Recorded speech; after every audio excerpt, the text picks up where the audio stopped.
Okay. Awesome. Well, hi, everybody. Welcome, welcome. I'm Melissa Samer, recovered compulsive overeater. I'm in New York. I want to add my welcome to Deanne's. Happy Memorial Day to everybody. Really, if you're in the US, it's Memorial Day here. Happy that you're here with us.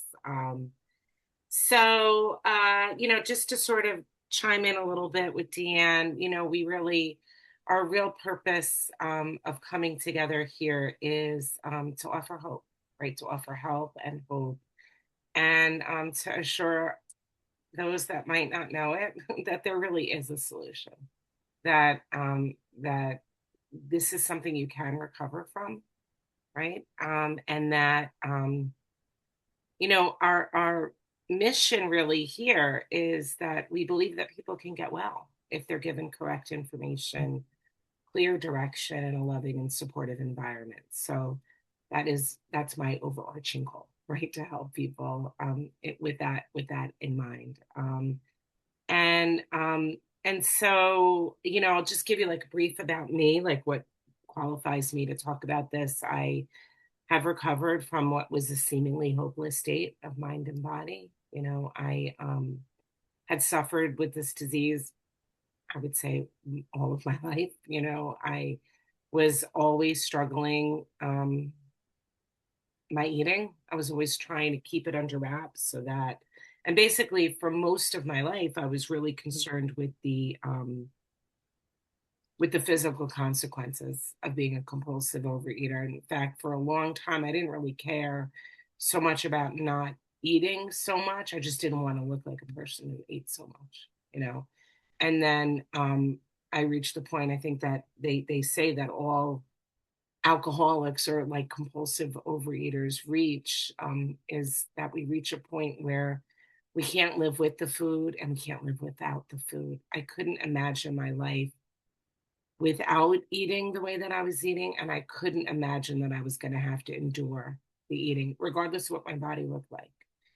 I was morbidly obese, and that was a pretty strong, visible, demonstration of just how sick I was.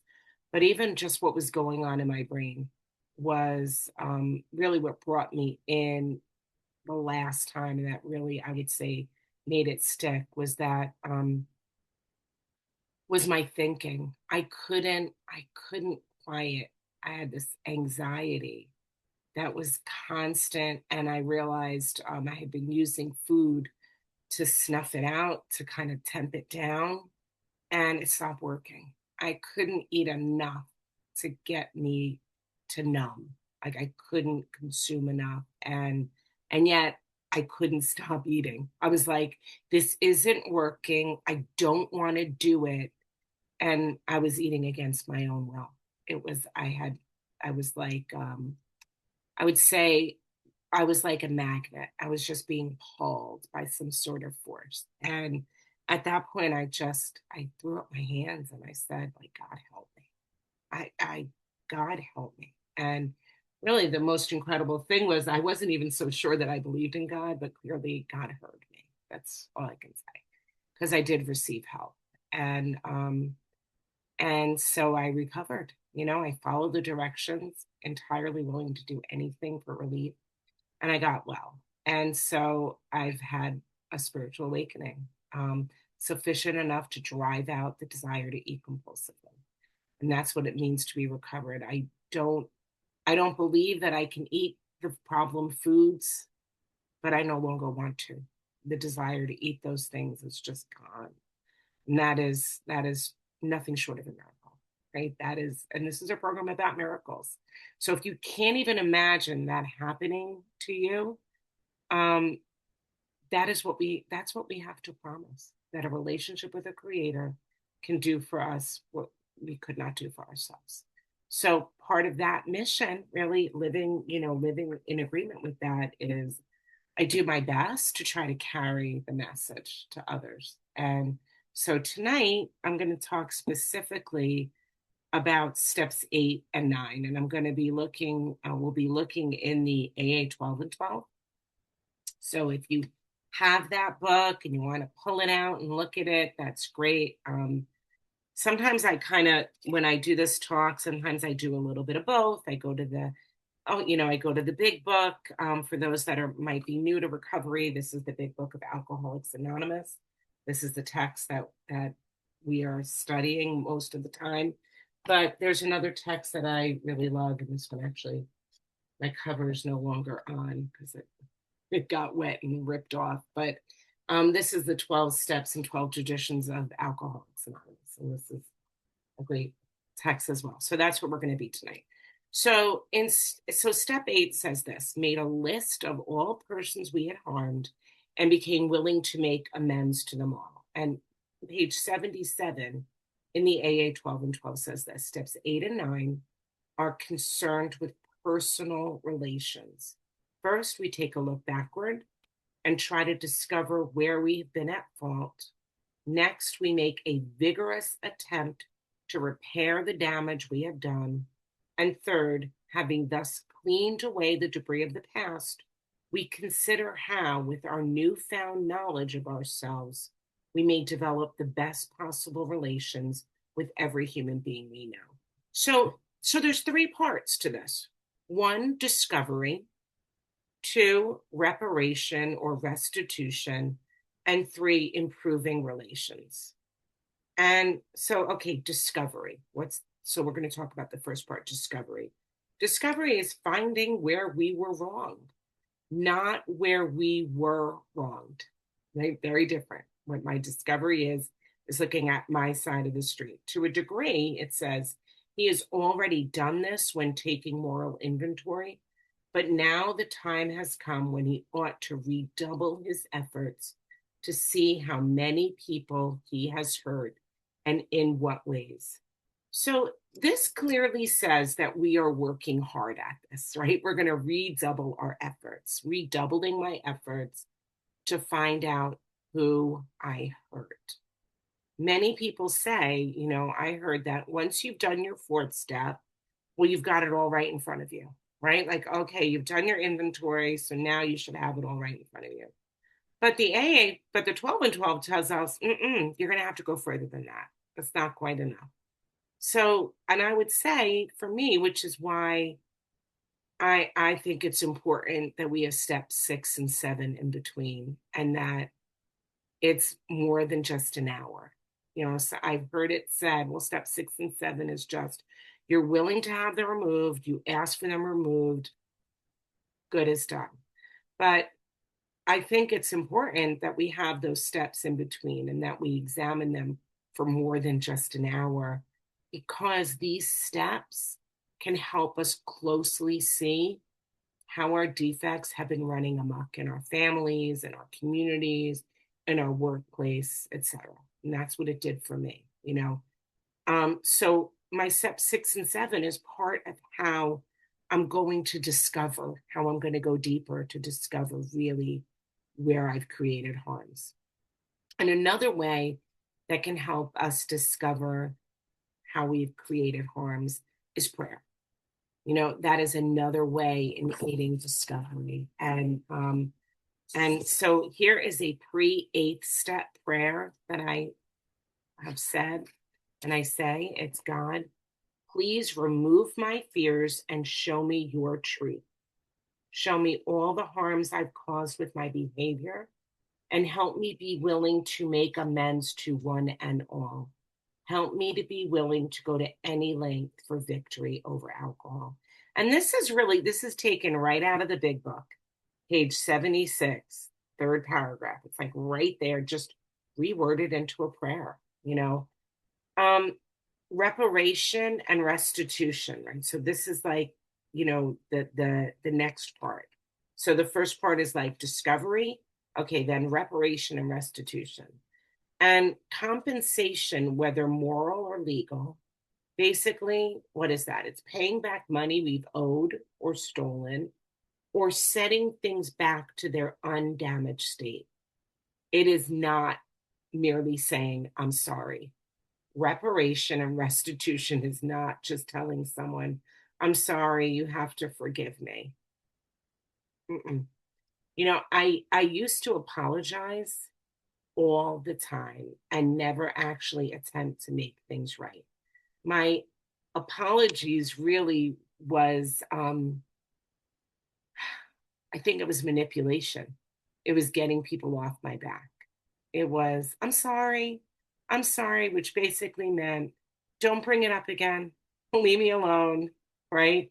Get off my back.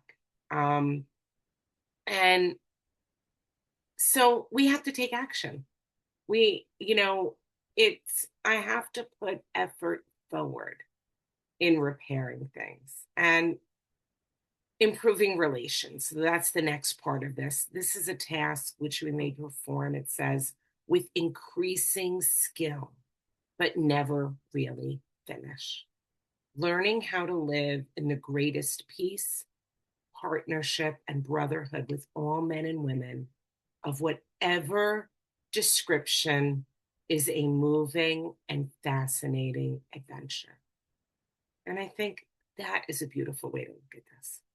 When we really practice steps 8 and 9, our relationships will improve and we have peace, even with people we may have once thought was impossible. And we also get better and better at just general improvement of relationships. Now, it doesn't mean that every step, every time we do a step 8 and step 9 and we repair and we make reparations and restitution, that we're going to get a relationship back. But we are, by just the very nature, improving relations, whether they choose to be in a relationship with us or not. And I've had amends like that before, where the person I made the amend to was not interested in repairing and like getting back into a relationship with me. However, I found out that my very apology, my attempt to clean it up with that person, it got back. I mean, in this case for me, it was an aunt, and she didn't really want to reestablish a relationship with me, but it trickled down to her son somehow. And it did change the very nature of how he and I related, because I made an attempt with his mother, and so it did change. It repaired a relationship to some extent. We're not really in each other's lives, but I know that when either of us bring up each other's names or we come across one another, that the problem has been softened.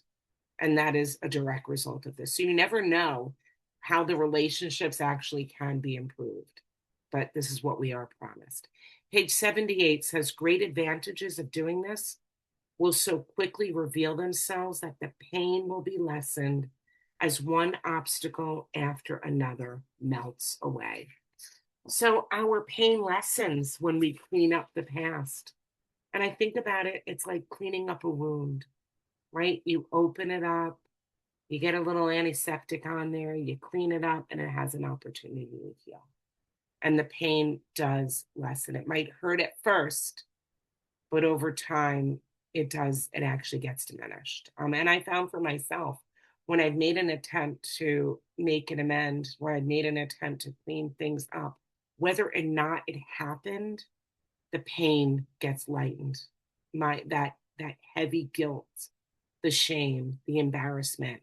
I have someone, that I worked with years ago, and we'll never, we may never be in each other's lives again or friends again.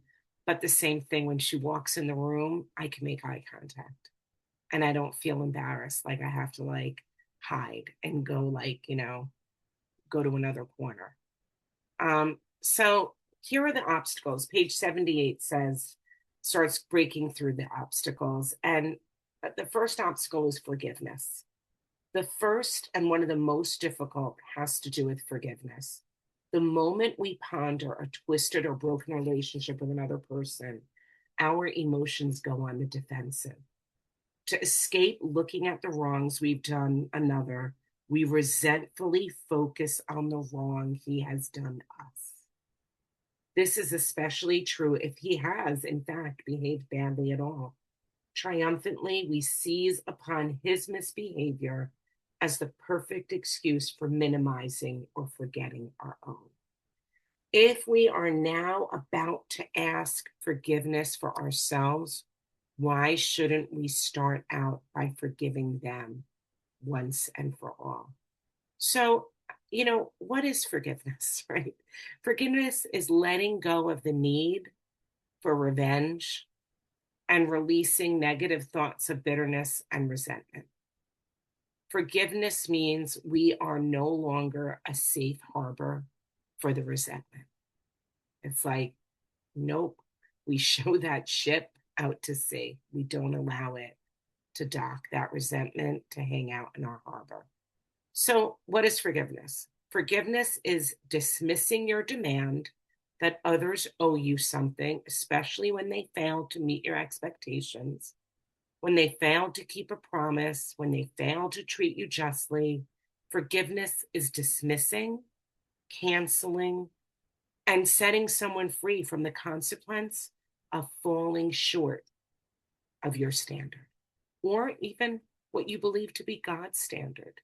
It's like you're canceling that expectation. Forgiveness is letting go of the promise of karma, right?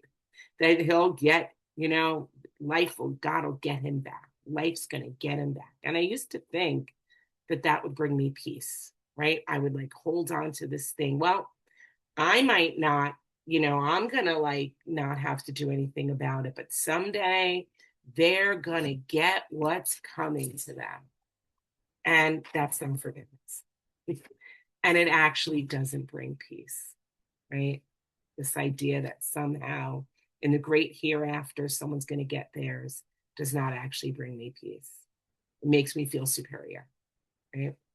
So here's a process that I think looks good that I saw somewhere long ago, but I'm not, it was shared with me. So here are the steps in forgiving. Acknowledge your own inner pain, right? Like you can't pretend it didn't hurt. If something hurt, you got to acknowledge it. Express those emotions in non-hurtful ways without yelling or attacking. Like you can express it. Protect yourself from further victimization. So you don't like, if you're really looking to forgive someone, you don't have to keep going back and being a punching bag, right? That's not forgiveness. Gain insight into mistakes made by the person to be forgiven. Try to get some insight into them to replace anger with compassion. For me, I try to remember that they're like me, are children of God, whoever it is that hurt me, and that it was shared one time with me, hurt people, and I try to picture the people that hurt me as being one time, probably, children, little kids, a little child that may have been treated, in a way that sort of informed them that doing this was okay, right? So I want to get some compassion for people. I want to open up and soften my heart. There's a practice that I like to do. It's where you really are sending love out to everybody, unconditional love. That goes a long way in forgiveness. It's got a name. It's called Metta for anybody that's interested in that. But it's sending love with unearned, right? But just love to all. That goes a long way in forgiveness. Decide whether to remain in the relationship. You don't have to stay in a relationship to give someone forgiveness. Perform an overt act of forgiveness verbally or in writing. If a person is dead or unreachable, or someone that you really ought not to be in contact with, you can still write down your feelings in a letter form and tell them that you are no longer holding on to the anger and the hurt. Okay, what forgiveness is not. Forgiveness is not forgetting or pretending it didn't happen. It did happen. And we need to retain perhaps the lesson learned without holding on to the pain. Forgiveness is not excusing. We excuse a person who's not to blame. We forgive because a great wrong was committed. Right? Forgiveness is not giving permission to continue hurtful behaviors or condoning the behavior in the past or in the future. Forgiveness is not reconciliation. Those are two separate things. Whether or not you want to be back in a relationship with a person does not necessarily mean that if you don't, that you haven't forgiven them. You can forgive someone and decide not to be in relationship with them anymore. We have to make a separate decision about whether to reconcile with the person we're forgiving or whether to maintain our distance, right? And so, okay, so now fearful and I'm going to talk about fearful and prideful, and that is in the bottom of page 78 to 79.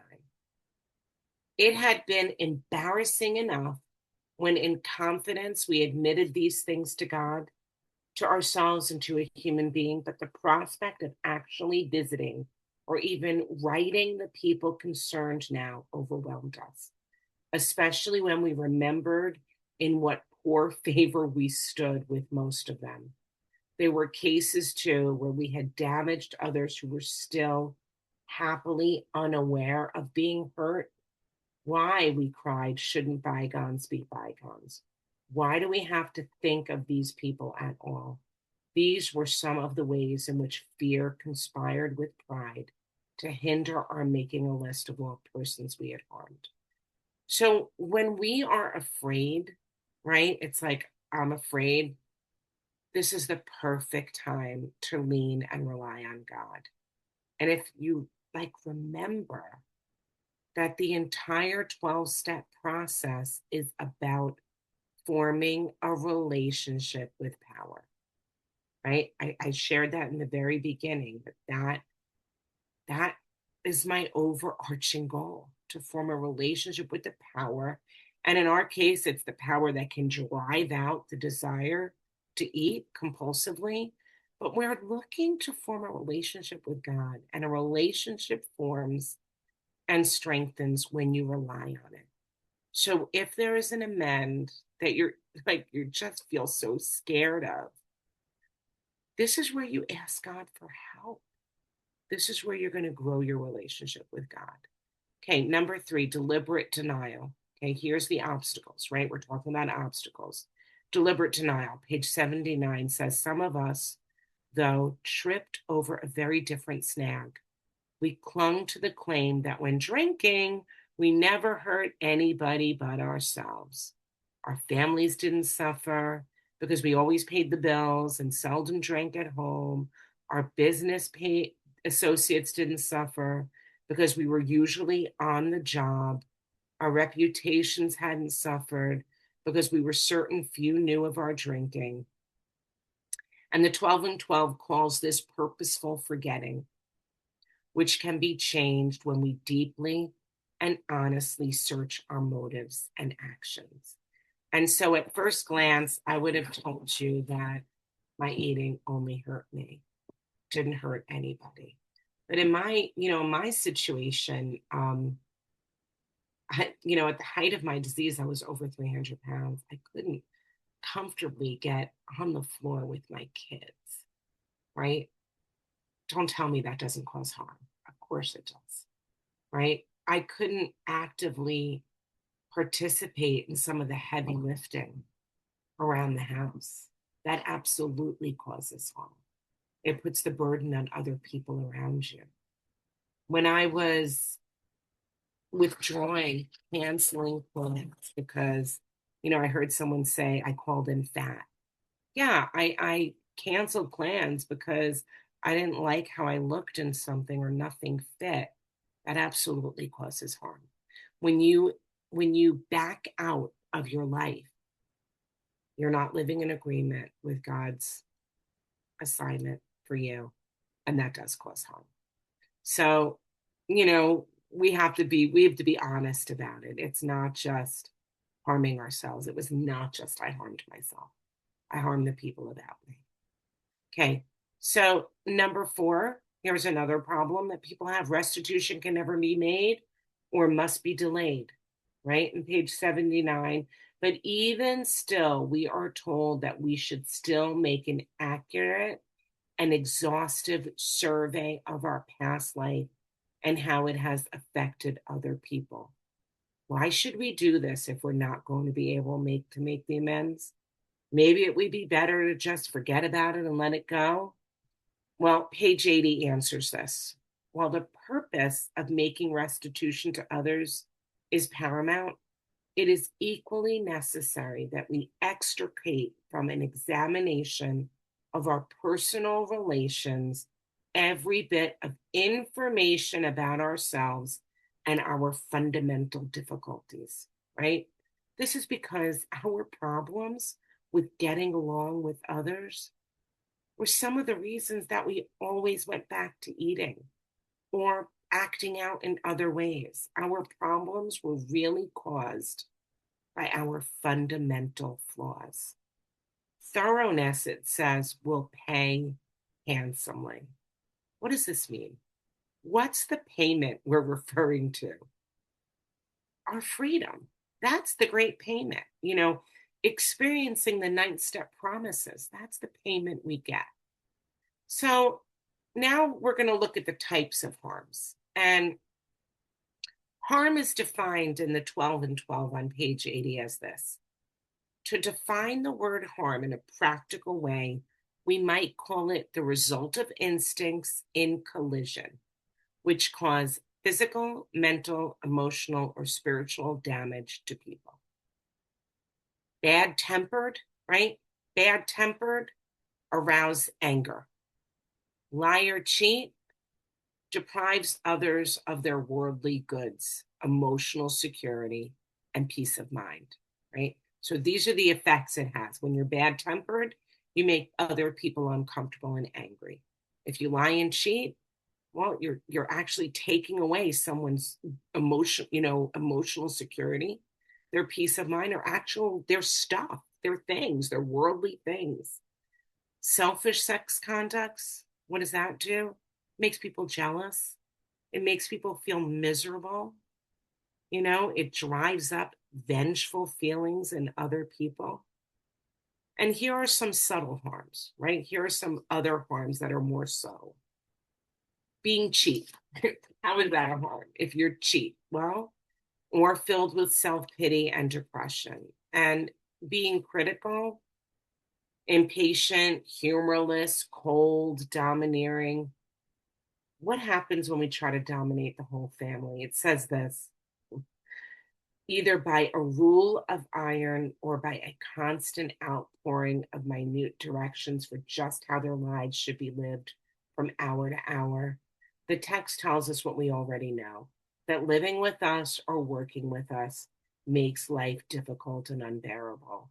So, when I was micromanaging my kids, their relationships with other people, their academic success, how they were doing in their jobs, right? When I'm getting in there, I think I'm being helpful. I think I'm giving them my experience, I'm guiding them. But actually what it does is it makes life difficult and unbearable. It's not. It actually really is a harm to get in there in the micromanagement of other people. Page 82 says, we shall want to hold ourselves to the course of admitting the things we've done, meanwhile forgiving the wrongs done to us, real or fancied. And here's another example of how fair and unfair are no longer my code. In the amends process, it becomes increasingly clear we are not going to be on a course to get what's right or what we believe is right. Instead, we are setting out to do what's right, right? We are setting out to right our wrongs. We're not setting out to get justice. This is not in fact, if anything, we're going to err on the side of giving other people more of the free pass and taking more of the onus on ourselves. It is the beginning. So here's what we're told. It is the beginning of the end of isolation from our fellows and from God. So many of us describe that horrible isolation of the disease to be in a crowd. For me, I would be in a crowd. I'd be surrounded by family and still feel so alone, so cut off, disconnected. And so much of the eating, my world was done in secret. But even when I wasn't eating, my mind, my emotions, my defects had me both feeling lonely and unwilling to give up and reach out. Right? So now we're going to look at step 9. Okay. So now step 9, because really step 8 was just made a list. Made a list. I'm willing to at least make that list. And step 9 says, okay, made direct amends to such people wherever possible, except when to do so would injure them or others. And the principles associated with steps 8 and 9 is self-discipline and love. So I think it's important, first of all, what is an amend, right? If we're going to be going out there and making these, what's an amend? Well, it's 1, to put right, 2, to change or modify something for the better, to improve, right? As in to amend the situation. 3, to alter formally by modification, deletion, or addition, like to amend, they would amend the Constitution, add something to improve, and to reform oneself. Number 4 is to reform oneself. So notice that nowhere does it say apologize, right? Amend is not an apology. This is what I always thought an amend was. What I've come to see is that apologizing is so much easier. That is the easiest thing that I could do. In fact, it often can move the guilt and obligation from the one who's at fault squarely to the shoulders of the one who's now being asked to forgive. So when you go to somebody and you make an amend, I was instructed that although you might ask for forgiveness, you cannot demand it. It's not, you have to forgive me. No, they don't have to do anything, right? No one owes you anything. We do not make a demand for forgiveness. Page 83 says, good judgment or careful sense of timing, courage, and prudence. We're told, reflect, consider, don't rush in, and make sure if you promise to do something or pay some amount, that you have the resources to make good on your word. The last thing we need is to make empty promises. Right? So it's better, really, if you can make, if you owe a financial amend to someone and you can't afford to do the whole thing, right? You could at least offer them what your payment plan is going to be and then set it in motion. Begin, show up with something, right? So there's 4 classes of or categories of amends. 1, right away, or as soon as we can see we're able to remain abstinent and food sober and do it, right? 2, partial and carefully because there's a potential for harm. Sometimes these become more of the living amends. 3, the ones you need to wait to do.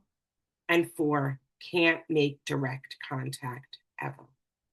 Page 84 talks about how when we first come to AA or OA, we want to quickly confess what we've done when we were drinking or eating, saying things like, I'm sorry for the things I'd done that were caused by my eating. Sometimes we want to quickly go further and get into great detail, but we're cautioned. Good judgment will suggest we ought to take our time. We can't buy our own peace of mind at the expense of others. And it goes on to warn that, in the workplace, we may not want to say anything for several weeks or longer. We will wish to be reasonably certain that we are on the AA beam. Basically, we don't want to make empty promises and find that we're back to our old ways, back in the disease. Addicts have a history of being unreliable. And remember that we are now representatives of the miraculous power of God and the 12 steps. Empty promises do not carry the message very well, which is why, um, we do the steps in order. You know, First week into OA, when you're working on your first step, is not to be running out there making amends. Like, hold on, hold on, right? Do these things in order. So, and at this point, we may not have the money to clean up our debts, but we can pay or promise to pay. And it's not necessary to have all the money in hand so long as we can make a small payment or set up a payment plan. In fact, it's even more humbling, I would say, to come to this position than just to write a fat check, right? That is the very definition of true humility, a clear recognition and admission of who and what we are and what we've done, followed by a sincere attempt to be to what we could be and what our Creator desires for us to be, even if it will require effort and time. What could be more humbling than to say to another person, I owe you this money. I don't have it all now, but I will give you this amount and I will continue to pay every week until the payment is or every month until the debt is paid. That is true demonstration of humility.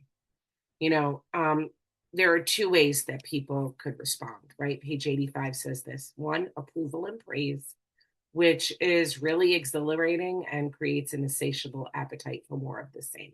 And, or two, cool and skeptical reception. And this will tempt us to argue, or it may tempt us to be discouraged and pessimistic. You should be prepared for a negative response. Like, this is not a fairy tale where we get the happily ever after, right? Just like that. Remember, we have surrendered the outcome to God, right? Again, we do the steps in order. In step 3, I turned my will and my life, which includes the future and the consequences, over to the care of God. So I surrender the outcome. The people who did not receive my amends with warm response actually were helpful to me in the long run, because what it did was it gave me true reliance on God. It forced me to live in God reliance rather than happy ending reliance. No human power. I shared briefly about 2 amends that I made. One was to an aunt of mine who wasn't interested, you know, and the other one was to a colleague who had been a mentor of mine at one time. And while I did not want to rekindle a relationship with her, I did want an opportunity to offer her an amend. She didn't want to have it. She wasn't interested. She turns away when I walk in the room. But I can actually continue to practice this step, even though I can't directly go to her, because one of the things that I felt like I needed to amend was I lacked appreciation for all that she had done to help me in my career, my early career. And we had become fast friends, and then the friendship fizzled. And, but I can still, when her name gets brought up, I only talk about how much she taught me and what an incredible educator she was. And so that is the amend that I can continue to make, whether or not it's the change that I've made, whether or not she's interested in my direct amend, right? So if you get a positive response, you may experience some relief that you'll feel you're done. You'll be like, oh, I'm done. And page 85 says, we'll want to rest. You might want to rest on your laurels. We know that resting on our laurels is dangerous. It leads to relapse. It makes me think about how, how it is that this feels so good, right? We're doing good. It feels good. So I'm going to stop doing it, right? Just when it's feeling good, just when I'm getting the good effects, I'll say I've gone far enough. And I would say, this is another demonstration for me of how compulsive eating really is. They say, restoration to sanity is one of the things we're promised. So I also take that to mean that this is a form of insanity.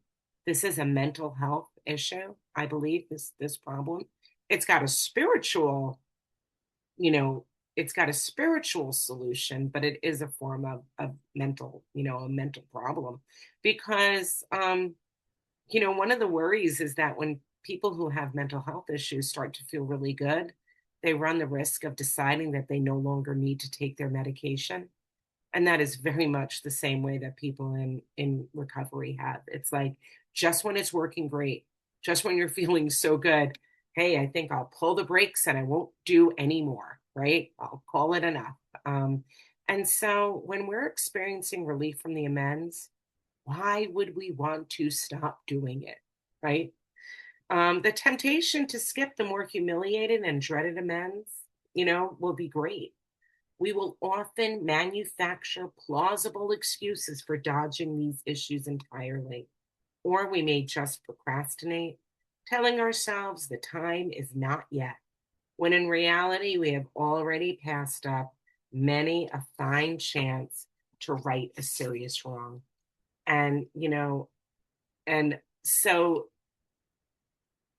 it says let's not talk prudence while practicing evasion. And prudence is cautious, practicing good judgment, and evasion is avoiding, sidestepping and dodging. They are two different things. So there's a big difference between using caution and choosing to avoid. When we're cautious, it's because we don't want to harm or embarrass or needlessly inflict pain on another person. But when you dodge or sidestep and avoid, then the person you're choosing to avoid, you know, giving any pain and discomfort to is ourselves. And it's a way of playing God. What are some plausible excuses? Usually, if it's going to bring discomfort to another person, right? But if it's my own discomfort I'm looking to avoid, then I need to consider way back when I started that I agreed that I was going to be willing to go to any length. And you can look at it like this. I look at it like this: food was killing me. I was in the grip of a fatal enemy. I was going to die from this, or at the very least, live in a way that I felt like I was dead anyway. And my only hope was a miracle. And if you are in a position where you require a miracle, then you're generally willing to do things that make you uncomfortable. And that's what it was. It was like, okay, I'm willing to be uncomfortable.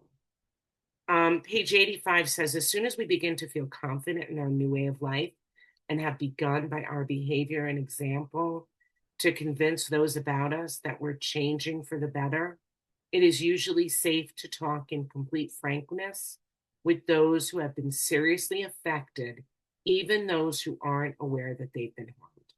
And so for me, I had a situation where I had stolen candy, right, from a colleague. And while she wasn't aware of it, I was.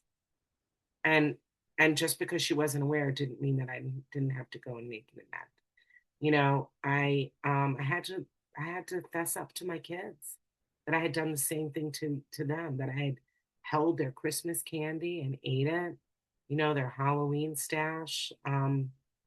And you know, just because they didn't know about it doesn't mean that I get off the hook, right?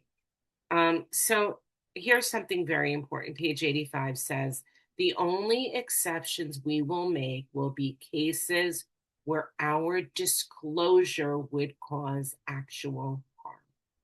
And page 86 says we cannot, for example, unload a detailed account of, they give this extramarital adventuring upon the shoulders of an unsuspecting wife or husband. And even in those cases, where such a matter must be discussed, you're to try to avoid harming third parties, whoever they may be. It does not lighten our burden when we recklessly make the crosses of others heavier. So we don't pull others into it. And, we can't hurt our spouses or others. And I think for me, this is a great way to look at gossip as well, right? When I gossip, the person who I gossiped about, I don't go to and tell them that I gossiped about them because that's going to cause harm. And it's going to drum up suspicion of who else was involved in it, right? And it makes the person feel like, oh my God, everybody's talking about me. That's not the way it's done. It's the person you did it with. The person you gossiped to is the one you make amends to. And so if others may be harmed, if we confess work related wrongs, page 86 and 87, do we instantly confess our irregularities to the firm in the practical certainty that we'll be fired and become unemployable? Are we going to be so rigidly righteous about making amends that we don't care what happens to the family and the home? Or do we first consult with those who are to be gravely affected? Do we lay the matter before our sponsor or spiritual advisor, earnestly asking God's help and guidance? Meanwhile, resolving to do the right thing when it becomes clear, cost what it may. Of course, there's no pat answer. So it's pretty clear that we discuss these things with our sponsors and other reliable fellows. We don't go out and do this independent. This is not an independent study. This is a we fellowship. And I would say, this is where we lean heavily on our fellows. If it's going to put strain on the family's finances, then we have to discuss it with the family, perhaps. And we also can't cause financial harm to a third party. Tell about, for me, I have a note here, tell about the sick time versus family time and my school secretary. So I had put my school secretary many years ago in an uncomfortable position where I had to, when I had took off from work, there was a box you had to check on it, whether it was sick time, family time, personal time, and you're allotted certain amounts in each category. And I would, knowing that I had run out of family time or run out of, whatever time, I would leave it blank. I just wouldn't check it off. And what that did was it forced my secretary in school, who was my friend, to look and see where I had the most left. And then she would make the decision and check what it was. And that's dishonest. That's actually, I can't do that. And so one time she said to me, hey, you never checked off. You didn't check it off. And I went, yeah. And she said, well, I checked off, I forgot what it was, sick or whatever. And I said, yeah, I don't have any sick days left. And she goes, well, I just checked it off. And I said, yeah, I can't do that because that's being dishonest. That's why I left it blank. And she said, oh, so I can be dishonest for you? And I was like, oh, yeah, that's a harm. So I told her, I'm not going to do that anymore. Like, I'll make the call myself. Whatever the consequences is, I will take. Now, I also had to be careful I could not go to my employer and tell my employer that I had done this because then I'd be jeopardizing this other person, her place in the company, in the district. So I could not do that, right? But my amend is to change the behavior. I no longer do that. I check it off. Whatever it is, honestly and authentically, that is on me. And if the result means that I get docked today's pay, so be it, right? That's the amend that I have to make. So, um, you know, and I would say if I'm afraid, you know, it's primarily because I'm afraid of what other people are going to think of me. afraid of the outcome. And this is really where the relationship with God strengthens. When God makes his will known to us, my experience is that he then gives me the strength to live in agreement with his will, even if the uncomfortable and painful consequences occur. I need to trust that God will give me the resources and support to get through the difficulties. Remember that ultimately we are forming a relationship with power, and all relationships require trust. When God gives us the clear message that we are meant to do something, then I know that I do that and I don't put other people's opinions ahead or my well being ahead. And really, what I'm saying, if I do otherwise, is that I'm putting those things above God. I'm telling God, I don't trust you. And what kind of relationship is that? Right? That is not a relationship. So here's the ninth step prayer: God, with regard to the cement, give me the strength, courage, and direction to do the right thing, no matter what the personal consequences may be. Help me not to shrink from anything. Help me not to delay if it can be avoided. Help me to be sensible, tactful, considerate, and humble without being servile. And with that, thanks. Thank you, Melissa. Another step.